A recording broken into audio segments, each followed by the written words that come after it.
우리에게 있는 대제사장은 우리의 연약함을 동정하지 못하실 리가 아니요 모든 일에 우리와 똑같이 시험을 받으신 이로되 죄는 없으시느니라.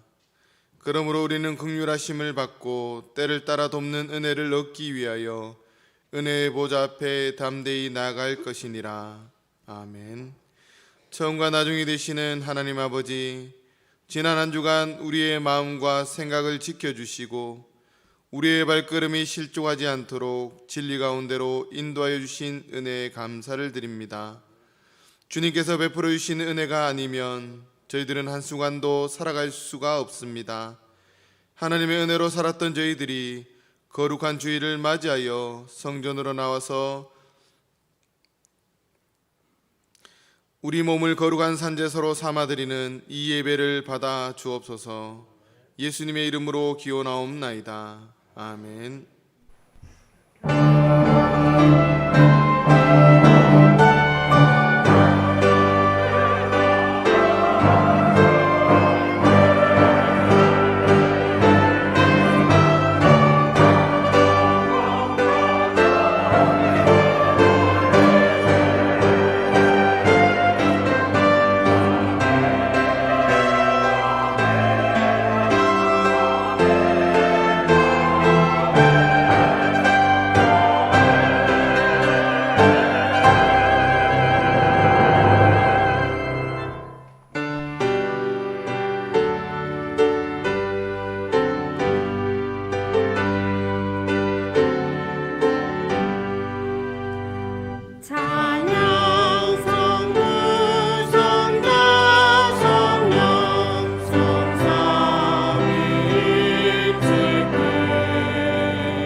성시교독은 사무엘상 2장입니다. 내 마음이 여호와로 말미암아 즐거워하며 내 뿔이 여호와로 말미암아 높아졌으며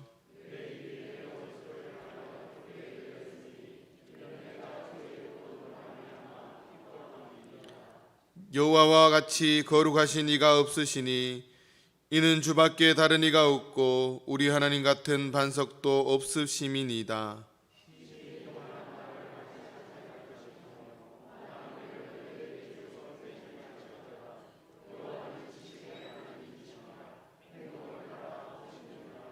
아멘. 나는 전능하신 아버지 하나님 천지의 창조주를 믿습니다. 나는 그의 유일하신 아들 우리 주 예수 그리스도를 믿습니다. 그는 성령으로 잉태되어 동정녀 마리아에게서 나시고 본디오 빌라도에게 고난을 받아 십자가에 못 박혀 죽으시고 장사된 지 사흘 만에 죽은 자 가운데서 다시 살아나셨으며 하늘에 오르시어 전능하신 아버지 하나님 우편에 앉아 계시다가 거기로부터 살아있는 자와 죽은 자를 심판하러 오십니다. 나는 성령을 믿으며 거룩한 공교회와 성도의 교제와 죄를 용서받는 것과 몸의 부활과 영생을 믿습니다. 아멘.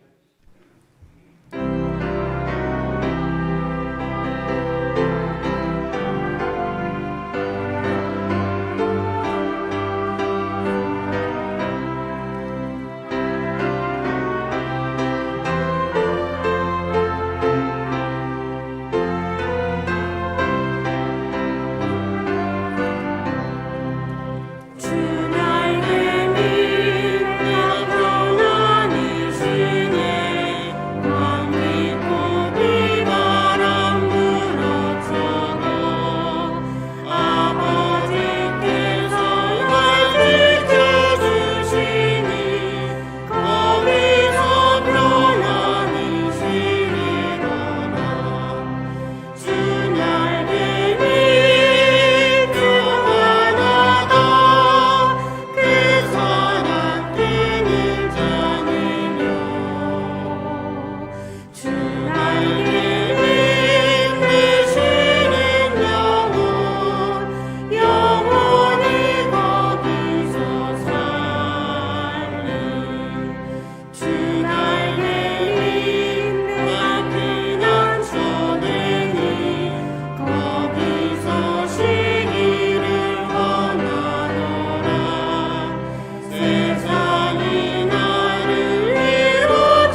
사랑과 은혜가 충만하신 하나님 아버지, 지난 한 주간 저희들 세상 나가 살다가 주님 허락하신 귀한 날 주님 전에 나와 예배 드릴 수 있게 해주시니 감사드립니다.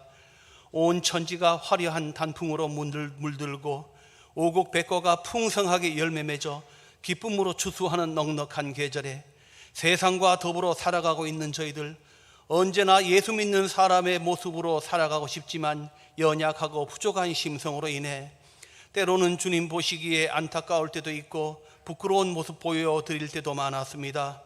오늘 또 주님 전에 예배드리러 나오는 저희는 많은 근심 더미와 무거운 죄를 한가득 들고 와 주님 앞에 내려놓고 회개하며 용서를 바라오니 주님 받아 주시옵소서. 이 시간 드리는 예배가 신령과 진정으로 드려지게 하시고 주님 기뻐 받으시는 감사의 예배 되게 하여 주시옵소서. 일찍이 주님께서 뜻하시고 이루고자 하는 계획이 있어 문창교회를 세우시고 믿음의 선조들, 훌륭하신 많은 목사님들과 성도들의 피와 땀과 기도로 주신 사명 감당하게 해 오신 것을 감사드립니다. 주의 종들의 바른 말씀과 성도들의 헌신으로 교회가 부흥하였고 지역의 많은 교회들이 세워졌으며 뭇 영혼들을 구원하게 하신 일들을 이루게 하신 그분들의 신앙을 이어받아 우리도 그 사명을 잘 이어 감당하게 나갈 수 있도록 사명감의 책임감 또한 더하여 주시기를 간구합니다. 그러나 때로는 교회와 성도들에게 큰 고통과 상처를 주었던 일도 있었지만 이 또한 우리들을 사랑하심으로 더 담대하고 강하게 훈련시키려 하신 줄 믿고, 또한 사람을 믿지 말고 오직 여호와 하나님만 믿고 의지하라는 교훈으로 알고 감사함으로 기도드립니다. 이제 이 제단을 지키고 인도할 신실한 주의 종을 청빙하고자 합니다. 우리 하나님께서 이미 준비하고 계신 줄 믿고 저희들은 절차만 진행할 뿐이오니 하나님 마음에 합당한 주의 종을 보내주시옵소서. 언제나 주님 앞에 엎드려 간구하며 진리를 바로 증거하고 양무리를 위해 철저한 사명감으로 헌신하는 온유하고 겸손하며 정직하고 진실된 종을 보내주시어 우리 교회에 주어진 사명을 잘 감당할 수 있도록 새 희망과 열정을 다시 품게 하여 주시옵소서. 그리하여 우리는 물론 다음 세대에게도 자랑스러운 교회, 말씀이 한결같은 교회, 의지할 수 있는 듬직한 교회 되어 은혜의 통로로 이어가는 모범교회가 되기를 간절히 소명하며, 교회가 새롭게 변화되고 우리 나라도 하나님을 진정으로 두려워하는 대통령이 선출되어 성도들과 온 국민들이 신나게 살 수 있는 시대가 오기를 또한 소망합니다. 하나님 아버지, 교회 학교를 위해 기도드립니다. 코로나로 인하여 모두가 출석하지는 못하지만 잘 회복되어 가고 있으니 자녀들의 하나님의 자녀들로 잘 자라가며 말씀 안에서 하나님의 꿈을 꾸며 성장해 나가게 해주시고, 수고하는 교사들에게는 가르침의 큰 은사로 채워주시옵소서. 선한 목자 되시는 우리 주님께서 성도들 가정을 지켜주시사 모든 일을 형통하게 하시며 어려운 일이 있을 때도 잘 이겨내갈 수 있도록 지혜와 용기를 주시고 가족들의 건강과 자녀들과 생업도 지켜주시옵소서. 경제적 어려움이 있는 성도들 낙심하거나 절망하지 않고 열심히 사는 만큼 풍성하게 채워주셔서 오히려 주위 이웃들에게 많이 나누고 베푸는 가정 될 수 있기를 간절히 소망합니다. 또한 우리 자녀들 어디에 있든지 일일이 함께하시어 눈동자처럼 지켜주시고 그들이 가는 곳마다 사랑과 감사가 넘치는 곳 되어 예수 향기 전하는 귀한 자녀들 되게 하여 주시옵소서. 특별히 대입 수능 시험을 보는 자녀들이 있습니다. 며칠 남지 않은 그 기간 동안도 건강 지켜주시어 시험 제대로 잘 보게 하시고 원하고 기도한 대로 될 수 있도록 인도하여 주시옵소서. 몸이 아파 병상에 있는 성도들 그 마음은 지금도 이곳 성전에 있사오니 주님 어루만져 주시고 회복시켜 주시어 성전에 나와 우리와 같이 기쁨으로 예배드릴 수 있게 해 주시옵소서. 이제 이영생 목사님 단위에 세우셨으니 주의 말씀 선포하실 때 성령께서 강하게 붙드시어 전하는 말씀을 통하여 큰 은혜 받게 하시고 세상 나가 살 때 믿는 자로서 바르게 살게 하여 주시옵소서. 찬양을 통하여 평안과 위로를 주시는 주님, 정성을 다해 드리는 시온 찬양대와 합주단의 찬양을 기뻐 받으시고 저희에게도 큰 은혜의 시간 되게 하여 주시옵소서. 예배를 위하여 곳곳에서 수고하는 손길들 위에도 함께해 주시고 처소에서 예배드리는 성도들에게도 말씀을 통한 기쁨과 은혜가 함께하는 예배가 되게 하여 주시옵소서. 교회와 예배를 지켜주실 줄 믿사옵고 우리 주 예수님 이름으로 기도드립니다. 아멘.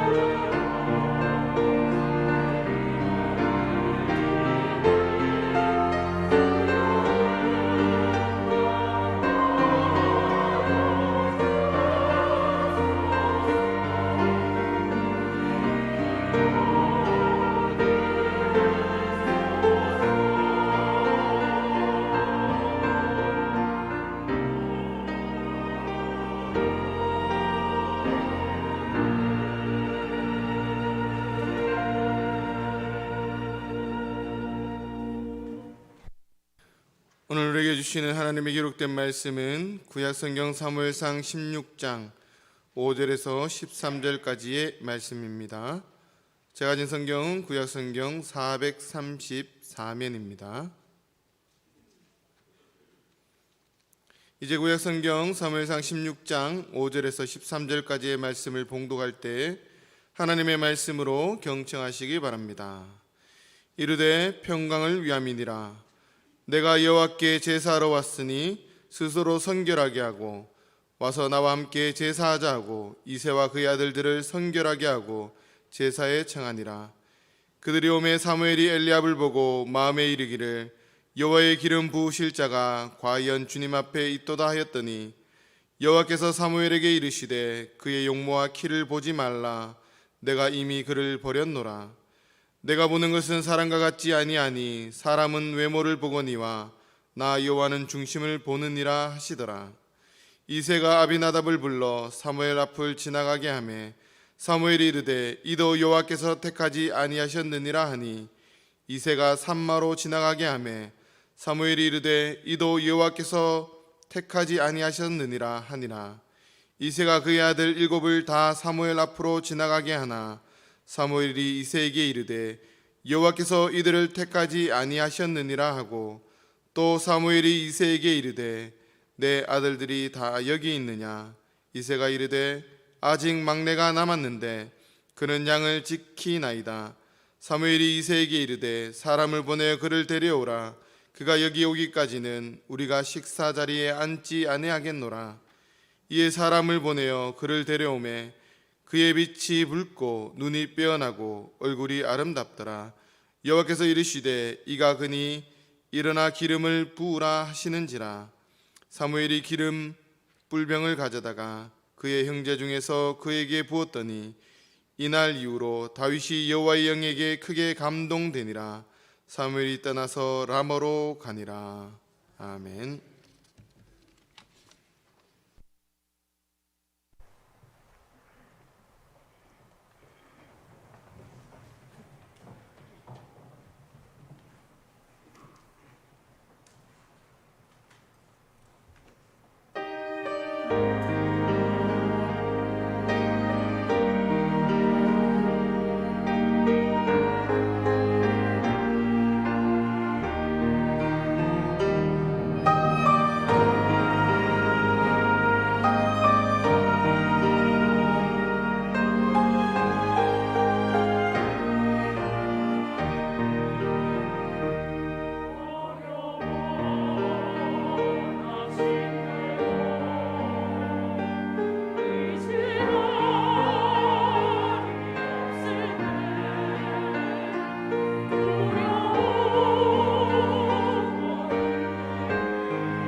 옆에 앉으신 분들과 인사 나누도록 하겠습니다. 잘 오셨습니다.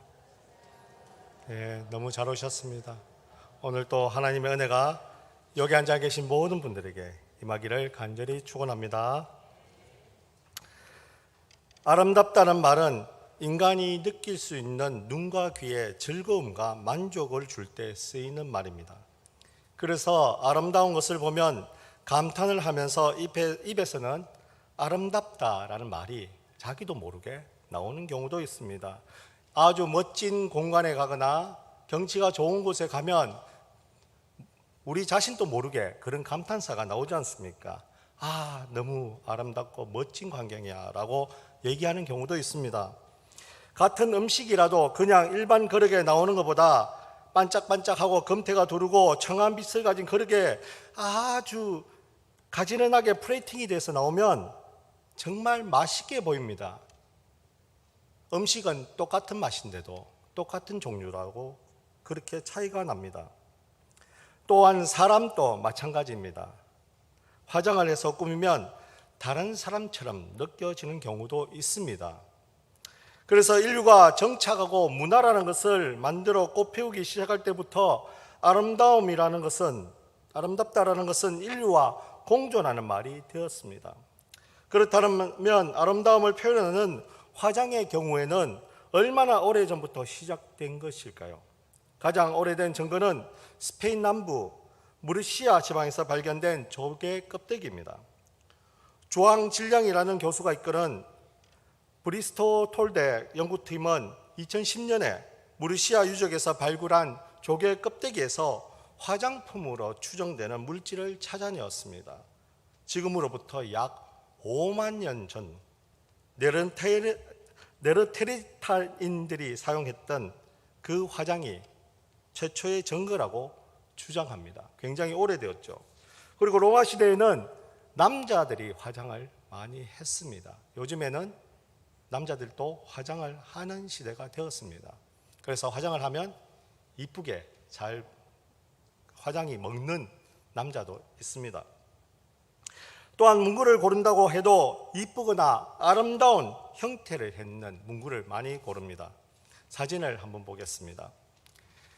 이 볼펜 잘 아시죠? 153 볼펜입니다. 아주 저렴한 볼펜이죠. 그냥 잃어버려도 절대로 찾는 분 안 계십니다. 요즘에는 투표만 해도 투표를 하거나 어떤 행사를 하고 나면 이 볼펜을 가져가시는 분은 거의 없습니다.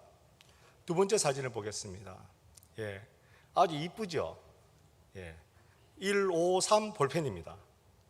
예, 굉장히 이쁘게 만들었습니다. 또한 사진 같이 보여주십시오. 예, 위에는 기본적인 153 볼펜과 밑에는 이쁘게, 또 옆에는 독도 기념해서 볼펜이 나와 있습니다. 위에는 약 200원에서 300원 기본 볼펜이라고 하면 밑에는 알록달록한 형광색으로 되어 있는 것은 약 2만 원, 그리고 독도 기념회에서 나온 것은 28,000원 정도에 거래되고 있습니다. 그런데 이것을 내어놓고 사람들에게 무엇을 구매하겠습니까? 라고 물으면 기본 볼펜 사시는 분들이 거의 없습니다. 다 사도 이쁜 것만 삽니다. 심지어 우리 교회 안에서도 그렇습니다. 잘생긴 사람이 인기가 있습니다. 제가 이력서를 넣어봤는데요, 잘 안 불러주시더라고요. 예, 제가 생긴 것에 대해서 참 자부심이 있습니다. 저희 아들은 저한테 얘기합니다. 아빠 정말 잘생겼다고 얘기합니다. 예. 그리고 또 다 젊었을 때 한 번씩 이쁘다 멋있다는 얘기 많이 들어보셨죠? 결혼하실 때, 사귀고 있을 때, 결혼하기 그 직전에 사탕 발린 같은 얘기지 않습니까? 아, 이쁘네요. 예, 잘생겼네요. 그게 그 말에 다 현혹되어서 결혼하셨습니다. 이렇듯 이쁘고 좋다는 것은 사람들이 굉장히 좋아하는 말이 되었습니다. 이왕 그래도 연세 드신 우리 어르신들도 가장 듣고 싶은 말이 뭐냐면 건강하시네요 보다 곱습니다 라는 말을 더 좋아하신다고 하시더라고요. 젊은 아이들도 마찬가지입니다. 남자들도 예쁘게 생겼다 하면 정말 좋은 세상이 되었습니다. 그런데 오늘 하나님의 사람인 사무엘은 오늘 본문에서 나오지는 않지만은 사울로 인해서 슬퍼하고 있습니다. 그러나 사무엘에게 하나님께서 찾아오셔서 말씀하셨습니다. 사무엘상 16장 1절입니다. 함께 읽겠습니다. 여호와께서 사무엘에게 이르시되 내가 이미 사울을 버려 이스라엘 왕이 되지 못하게 하였거늘 내가 그를 위하여 언제까지 슬퍼하겠느냐. 아멘. 표준 세번역을 보면 사울이 다시는 이스라엘을 다스리지 못하도록 내가 이미 그를 버렸는데 너는 언제까지 사울 때문에 괴로워할 것이냐라고 말하고 있는 것입니다. 하나님께서는 한번 버리고 한번 그 사람을 넘겨치면 다시는 돌아보지 않는다는 것을 우리가 알 수가 있습니다. 원래 사무엘은 왕정을 반대했습니다. 그러나 하나님께서 백성들이 원하니까 왕을 세우라고 얘기하셨고 그 세우는 과정에서 사울이 왕이 되었습니다. 사울과 동역을 했는 사람이 바로 사무엘입니다. 그 사울 옆에 사무엘이 하나님의 음성을 들려주었고 하나님께서 얘기하시는 모든 것들을 사울에게 얘기했다는 것이죠. 그러나 사울이 하나님의 그 기대치에 미치지 못하니까 너무 빨리 하나님의 마음을 바꾸셔서 사울이 왕으로서의 사형 선고를 받게 되자 여러 가지 감정이 북받쳐서 사울이 애도하고 있습니다. 왜 사무엘이 애도하냐면 사무엘이 바로 사울과 함께 동역하는 관계에 있었기 때문입니다. 사무엘의 사역도 성경의 이유를 보게 되면 사울 왕의 폐위와 함께 마지막에 이르렀음을 고려할 때 사무엘의 심경은 더 이해할 수가 있는 것 같습니다. 사무엘은 다윗에게 기름을 부어 왕으로 세웠지만은 다윗에게서는 하나님의 말씀을 대언하지 않았습니다. 왜 대언하지 않았겠습니까? 직접 다윗에게 하나님께서 직접 말씀하셨기 때문입니다. 사무엘에게는 사울 왕정은 자신의 활동 무대였고 그러나 사울 왕정이 너무 일찍 끝나버렸기 때문에 왕정에 대한 가졌던 비전이 너무 쉽게 무너진 것입니다. 너무나 슬펐던 것이죠. 이제 하나님의 사람 사무엘은 하나님의 명령에 의해서 이새의 집에서 이스라엘 왕을 선택하기 위해서 섰습니다. 그리고 이새의 아들을 한 사람씩 보기 시작했습니다. 이들 중에 하나에게 기름을 부어 왕으로 세우는 것이 바로 그 목적이었습니다. 사진 떼어주십시오. 이 사진은 시리아의 두라 에오로포스 회당 벽화입니다. 내용은 사무엘이 다윗에게 기름을 부으는 그 사진입니다. 그림입니다. 벽화죠. 보면 아들이 몇 명입니까? 네, 7명이죠. 기름을 붓고 있는 모습이 보입니다. 성경에서는 그의 아들들을 한 명씩 사무엘 앞에 지나가게 했다고 합니다. 사무엘이 본 순서는 엘리압, 아비나답, 삼마의 순이었다고 합니다. 사무엘상 16장 6절을 함께 읽겠습니다. 그들이 오매 사무엘이 엘리압을 보고 마음에 이르기를 여호와의 기름 부으실 자가 과연 주님 앞에 있도다 하였더니, 사무엘이 주님 앞에 있다고 말한 것은 이스라엘의 2대 왕에게 기름을 붓는 그 자리에 하나님이 계심을 말하는 것입니다. 그런데 사무엘은 깜짝 놀랐습니다. 사무엘 앞에 제일 먼저 선 아들은 엘리압입니다. 엘리압은 사울처럼 잘생겼고 키도 컸습니다. 이새도 장남인 엘리압을 가장 적합한 후보로 생각하고 사무엘 앞에 세웠던 것입니다. 사울의 실패를 경험한 사무엘이었지만은 이번에도 사울과 같이 인물의 마음이 끌리는 것 같습니다. 사무엘은 엘리압을 보고 흡족해하며 하나님의 기름 부으실 자가 과연 주님 앞에 있다고 말합니다. 하나님께서는 사무엘에게 엘리압을 버렸다고 말씀하시면서 하나님의 사람 사무엘에게 하나님의 평가 기준을 말씀하고 계십니다. 이 본문에 사무엘의 생각인지 소리를 내어 말한 것인지는 확실치 않습니다. 그러나 사무엘이 오판했다는 것은 분명합니다. 그때 하나님께서 하신 말씀은 그 후에 유대와 기독교 역사에 자주 인용되는 명언이 됩니다. 7절입니다. 본문 함께 읽겠습니다. 여호와께서 사무엘에게 이르시되 그의 용모와 키를 보지 말라. 내가 이미 그를 버렸노라. 내가 보는 것은 사람과 같지 아니하니 사람은 외모를 보거니와 나 여호와는 중심을 보느니라 하시더라. 아멘. 하나님은 엘리압의 용모를 신장을 보지 말라고 하시면서 내가 그를 버렸다고 얘기합니다. 이것은 엘리압을 사울에 빗대어 하는 표현입니다. 선택된 적도 없는 엘리압을 버린다는 것은 문맥적으로 어불성설입니다.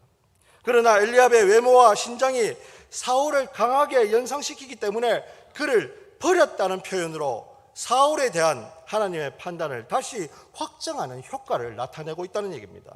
하나님께서 버리셨으면 버리신 겁니다. 미련을 가지지 말라는 얘기입니다. 하나님께서는 정말 칼 같은 분이십니다. 되지 않는다고 하면 다시 선택될 기회는 아무것도 없습니다. 슬피 울며 이를 갈고 있는 그런 사람도 될 수가 있습니다. 새롭게 기름 부을 사람은 전혀 다른 기준에서 따라 선택될 것입니다.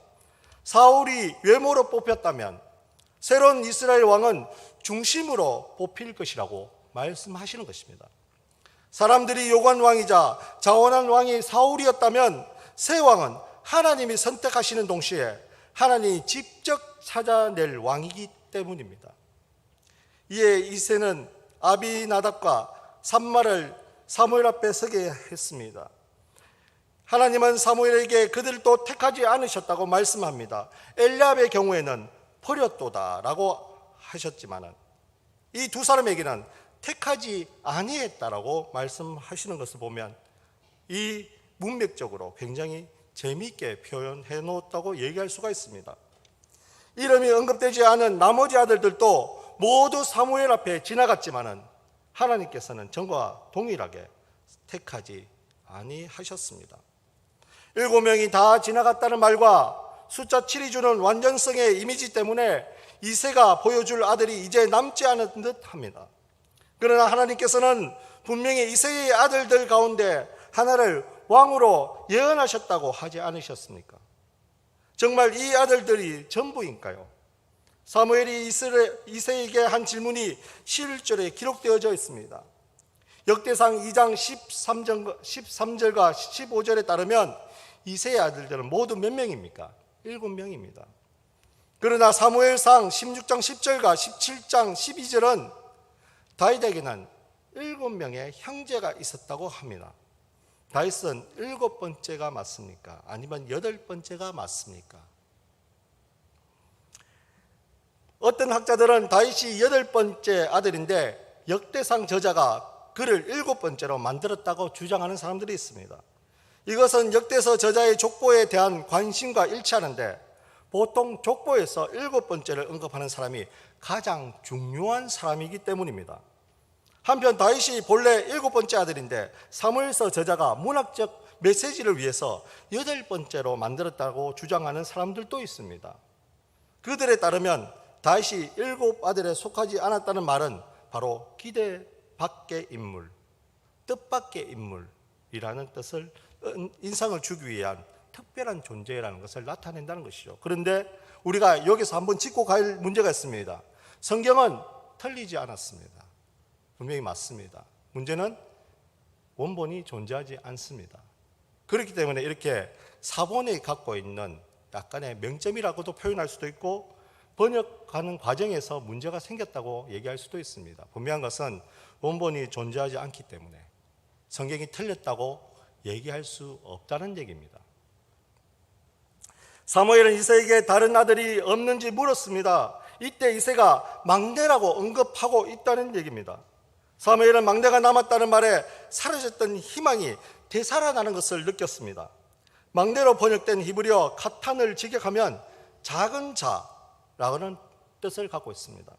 사울이 처음 소개될 때 성경에서는 어떻게 얘기하고 있냐면 큰 자라고 얘기하고 있습니다. 그러면 사울과 다윗을 표현하면 큰 자와 작은 자라는 얘기입니다.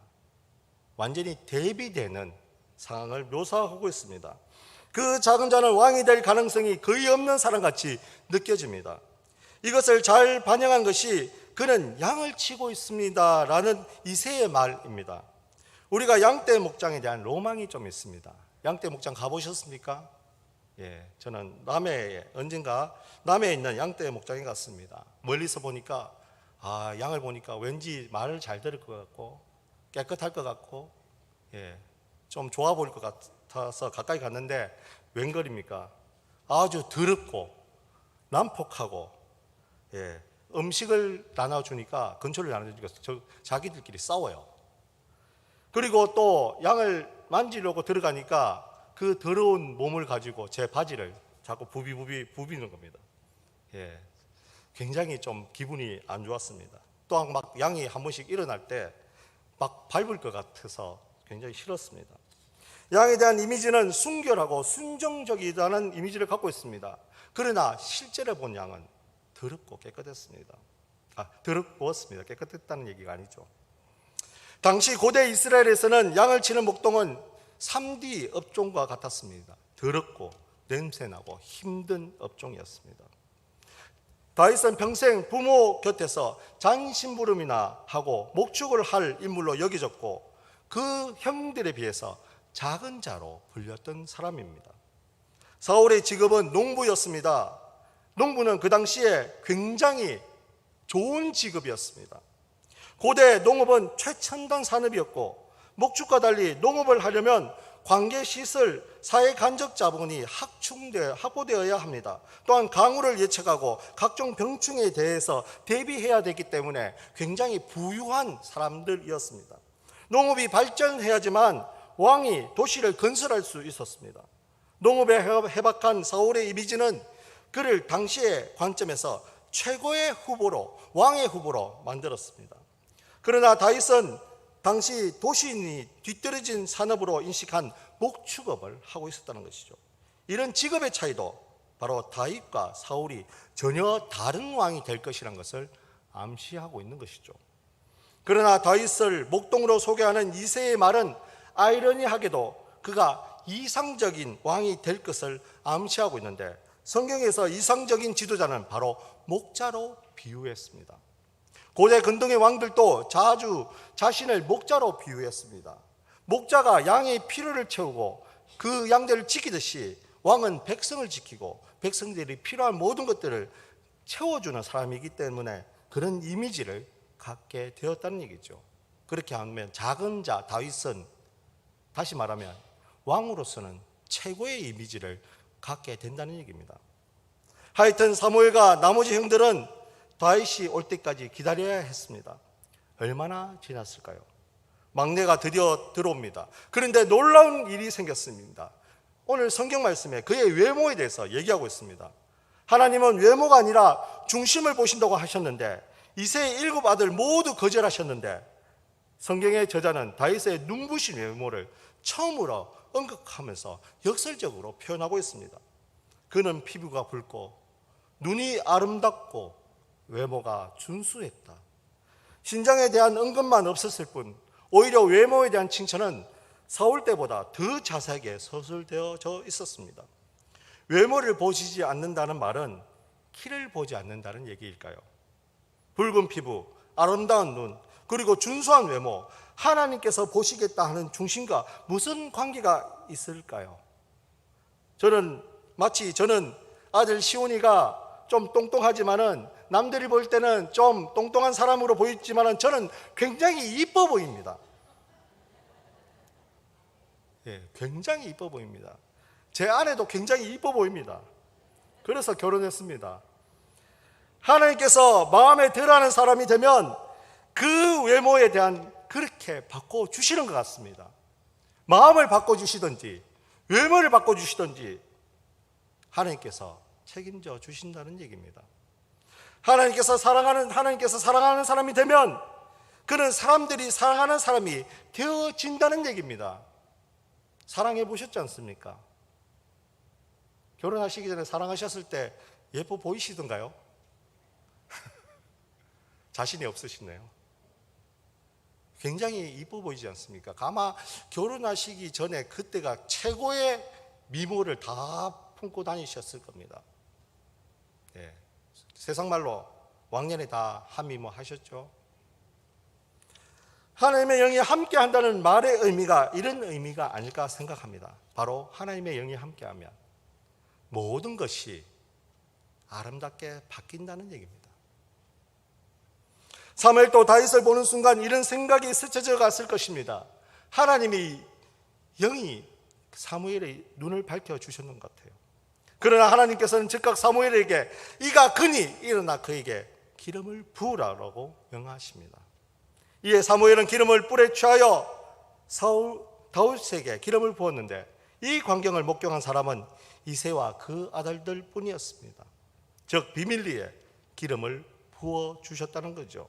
이것이 알려지면 다윗은 물론 이새의 집안은 전체가 몰살당할 것이기 때문입니다. 여기서도 하나님께서 지켜주신다는 것을 우리가 알 수 있습니다. 이날 이후 하나님의 신이 다윗에게 크게 임했습니다. 사울도 기름 부음을 받고 하나님의 신에 사로잡혔습니다. 사무엘상 10장 10절과 11장 6절 함께 읽겠습니다. 그들이 산에 이를 때에 선지자의 무리가 그를 영접하고 하나님의 영이 사울에게 크게 임함으로 그가 그들 중에서 예언을 하니 사울이 이 말을 들을 때에 하나님의 영에게 크게 감동되며 그의 노가 크게 일어나 아멘. 사사들도 하나님의 영의 신에 사로잡힌 사람들입니다. 성령의 임재는 하나님께서 그들의 종들에게 사명을 감당할 때 능력 주시는 것을 의미합니다. 여기 앉아 있는 모든 분들이 바로 하나님의 영을 받으신 분이십니다. 직분자로서 저희 사역자도 하나님의 영을 받았기 때문에 사역자로서의 사명을 감당하고 있지 않습니까? 장로님들도 마찬가지입니다. 하나님의 영을 받았기 때문에 장로로서의 모든 일들을 감당하고 있지 않습니까? 안수 집사님도 마찬가지입니다. 하나님의 영을 받았기 때문에 안수 집사로서의 그 일들을 감당하고 있지 않습니까? 권사님도 마찬가지입니다. 하나님의 영을 받으셨습니다. 서리 집사님도 마찬가지입니다. 하나님의 영을 받았습니다. 그러면 일반 평신도는 어떻습니까? 마찬가지입니다. 하나님의 영이 함께 하셨기 때문에 이 하나님의 성전에서 하나님께 예배 드린다는 얘기입니다. 그걸 믿으시기 바랍니다. 하나님의 영이 우리와 함께 하셨기 때문에 이렇게 하나님의 성전을 불러주셨습니다. 그리고 누구한테 예배를 드리고 있습니까? 그 하나님의 영의 주인이신 하나님께 우리가 예배를 드리고 있지 않습니까?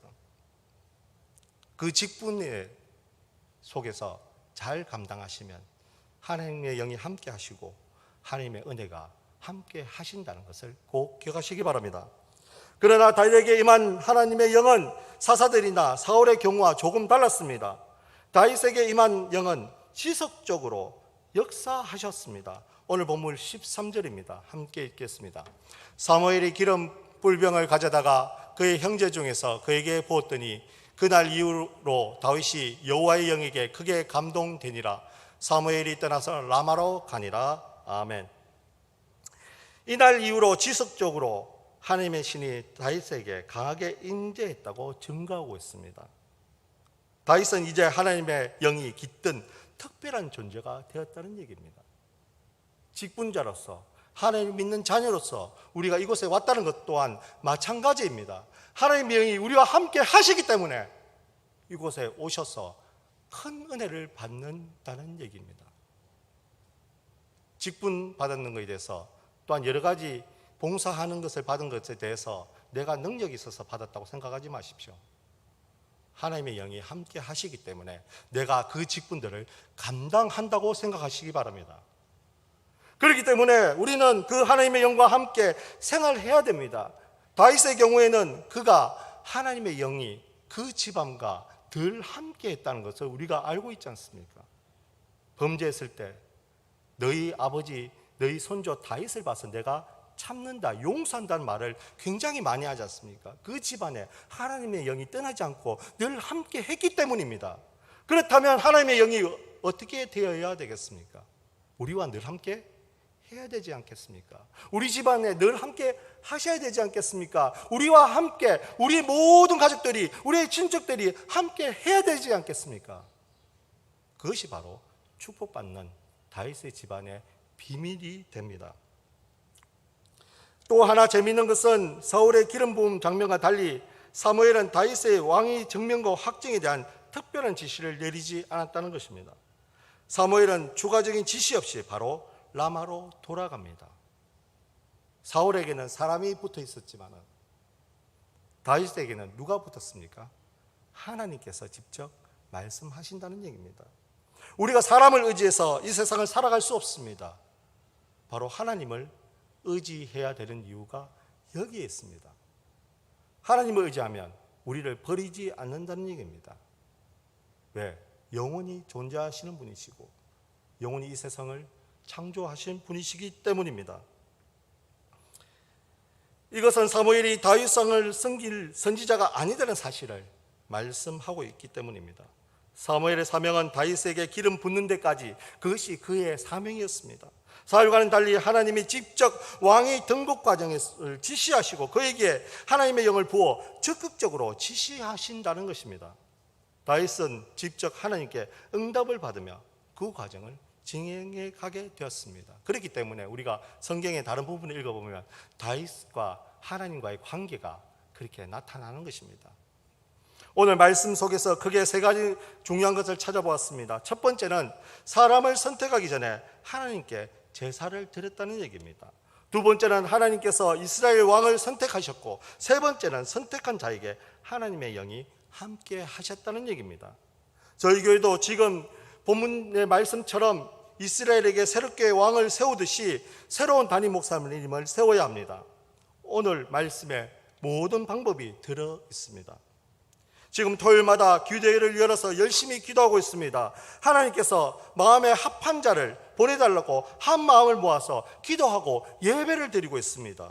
그리고 이곳에 새롭게 세워질 담임 목사님께서 하나님의 영이 함께 하셔서 우리에게 생명의 말씀을 먹여주시기를 기대하며 기도하고 있다는 얘기입니다.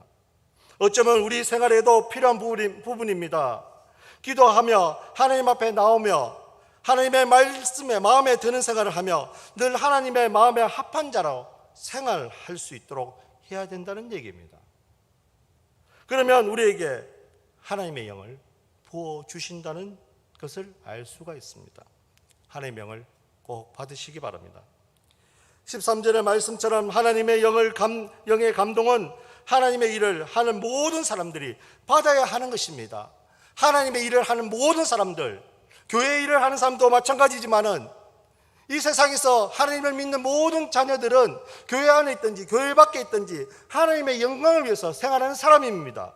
그렇기 때문에 모든 하나님의 자녀들은 무엇을 해야 되겠습니까? 하나님의 영을 받아야 된다는 얘기입니다. 함께 해야 된다는 얘기입니다. 바로 하나님의 영이 하나님의 기준이고 인간의 만족이 되어야 한다는 얘기입니다. 그래서 하나님의 나라의 종으로 사역할 수가 있습니다. 이제 말씀을 맺도록 하겠습니다. 교회에서도 일반적으로 인물이 좋은 사람에게 예배 안내를 맡겨야 새신자들이 호감을 줄 수 있다는 식으로 생각하는 경우도 있습니다. 저는 안내를 별로 못 해봤습니다. 별로 잘 생기지 못해서 그런 것 같습니다. 또한 장로는 교회에 어려움이 생길 때 도울 수 있도록 재력이 있어야 한다고 생각하거나 또한 주일학교 교사는 젊고 활기찬 청년이 잘해야 할 수 있다고 생각합니다. 물론 그럴 수도 있습니다. 그러나 중심을 아시는 하나님께서 과연 이것에 대해서 합당하다고 말씀하겠습니까? 우리의 생각과는 하나님의 생각은 분명히 틀립니다.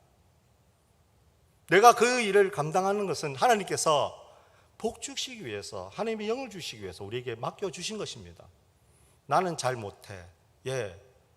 능력이 없다는 거 분명히 하나님께서는 알고 계십니다. 그러나 하나님께서 그 일을 통해서 은혜 주시고 축복해 주시기 위해서 그 일들을 맡겨주셨던 것을 꼭 기억하시기 바랍니다. 정말 교회에서 주신 사역하고 맡은 일들이 내가 잘나서 맡은 것 절대로 아닙니다. 하나님께서 주신 일들입니다. 사역자로서, 목회자로서, 또는 장로로서, 또한 안수집사로서, 권사로서, 서리집사로서, 평신도로서 모든 자들은 하나님께서 그 일들을 맡겨주셨다는 얘기입니다. 감사함으로 그 일들을 감당하시기 바랍니다. 그렇게 하셔야지만 바로 축복받을 수 있는 열쇠가 우리 손에 들어올 수 있다는 얘기입니다. 그런데 이런 생각은 우리의 중심을 보시는 하나님께서 과연 합당하다고 생각하지 않으십니다. 물론 일부분이 맞을 때도 있습니다. 하지만은 사람의 기준과 생각보다 우선시해야 될 것은 사람의 중심을 보시는 바로 하나님의 말씀입니다. 하나님께서는 우리와 달리 중심을 보신다는 것을 잊지 말아야 됩니다. 그렇기 때문에 우리에게 주시는 말씀, 하나님의 말씀을 감사함으로 듣고 하나님의 영을 우리가 함께함을 통해서 내가 모든 것을 하나님께 온전하게 드릴 수 있는 사람이 될 수 있다는 얘기입니다. 지금 이 시간, 예배드리는 시간에 신령과 진정으로 우리가 예배드리고 있지 않습니까? 누구한테 예배드립니까? 하나님께 예배드리고 있습니다. 왜 우리가 예배를 드립니까? 하나님의 영이 우리와 함께 하시기 때문입니다. 하나님의 영을 통해서 우리가 이 제사를 통해서 우리가 아버지를 만나는 시간이지 않습니까? 굉장히 중요한 시간입니다. 우리 모두는 하나님의 시각을 받아들여야 되고 말씀에 순종하는 방향으로 결정해야 합니다. 교회 안에서 관행이라는 명목하에서 이루어지는 불법 혹은 불의한 일은 결코 정당화될 수 없습니다. 하나님께서 그 잘못한 일들 분명히 기억하고 계시다가 심판 때에 그 잘못한 것을 물으실 겁니다. 하나님께서 무조건 모든 것을 용서해 주실 줄 아십니까? 아닙니다. 사울의 경우를 봐도 잘못했다고 해도 하나님께서 버렸다고 하면 그것은 끝입니다. 교회가 하나님의 말씀으로 따를 때 가끔 세상 사람들의 일반적인 기준이나 법칙과 충돌할 수 있고 또한 많은 손해를 감수해야 할 때도 있습니다. 그러나 이러한 것을 두려워하거나 걱정할 필요가 없습니다. 하나님은 다윗과 같이 연약해 보이는 자를 선택하셔서 일을 하시는 능력의 왕이 되시기 때문입니다. 저희 교회가 힘들었을 때 어떻게 되었습니까? 하나님께서 늘 붙잡아 주셨지 않습니까? 하나님께서 인도해 주셨지 않습니까? 아닙니까? 하나님께서 인도해 주셨기 때문에 이렇게 정말 평온하게 다 오지 않습니까? 이제는 우리가 해야 될 일은 하나님께 감사드리고 기대함으로 새로 오실 목사님을 대해서 열심히 기도하고 하나님 준비된 자를 보내주시옵소서라고 끊임없이 기도하는 일밖에 존재하지 않습니다. 그런데 그렇게 하지 않는 사람들이 제일 불평불만이 많이 생기더라고요.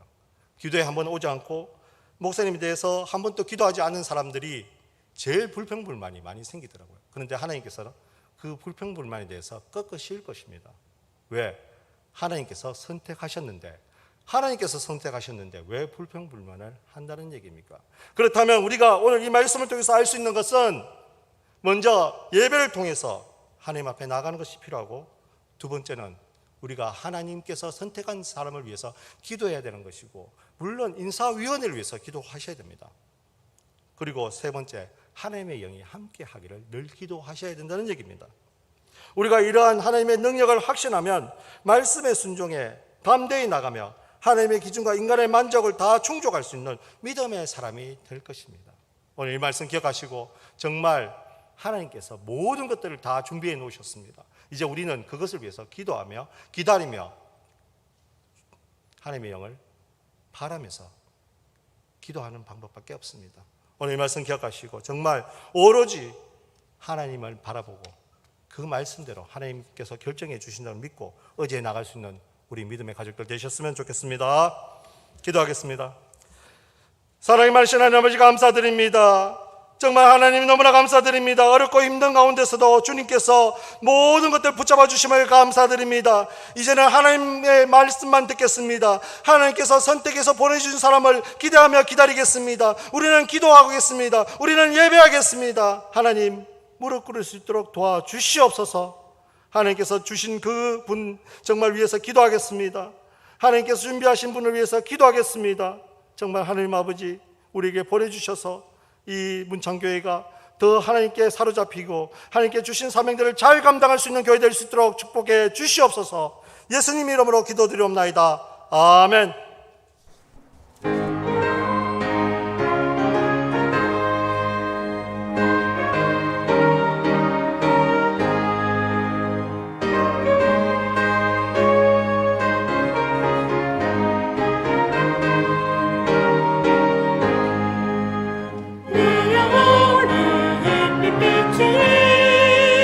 주 영광 찬란해 이 세상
너무나 감사드립니다. 저희들에게 늘 입을 것 주시고 먹을 것 주시고 잠잘 것 주심에 대해서 너무나 감사드립니다.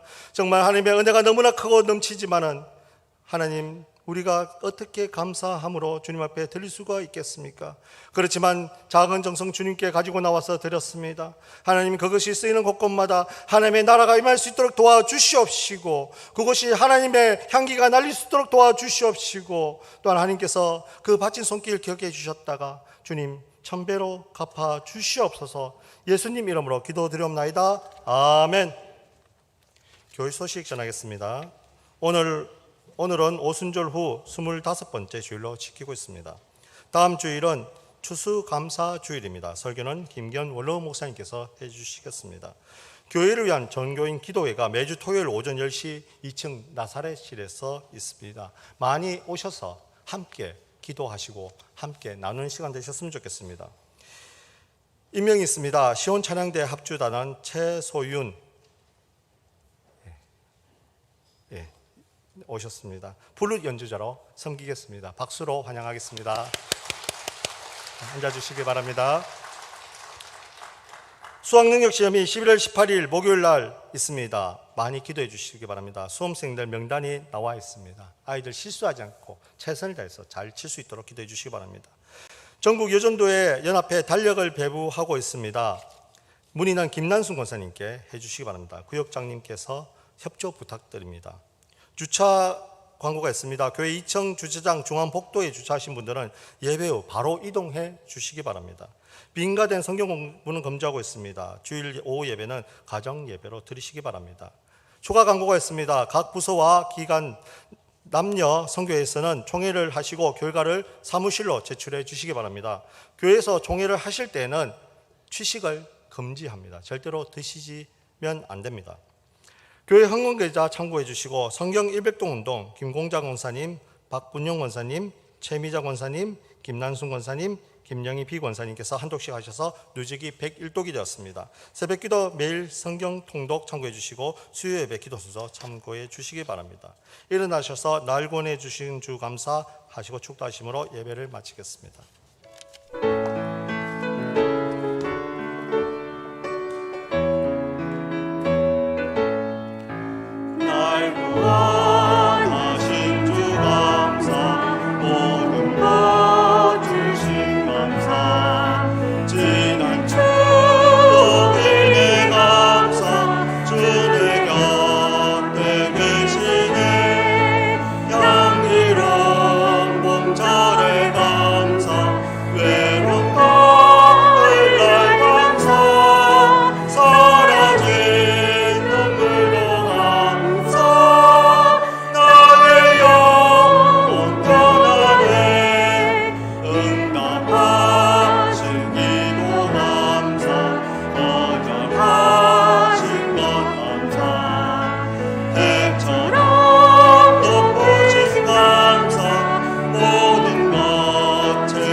지금은 우리 주 예수 그리스도의 은혜와 하나님 아버지의 크신 사랑과 성령님의 감동, 감화, 교통하심이 오늘 이곳에서 예배드렸던 모든 성도님들 머리 위에 지금부터 영원까지 함께 하시기를 간절히 축원하옵나이다. 아멘.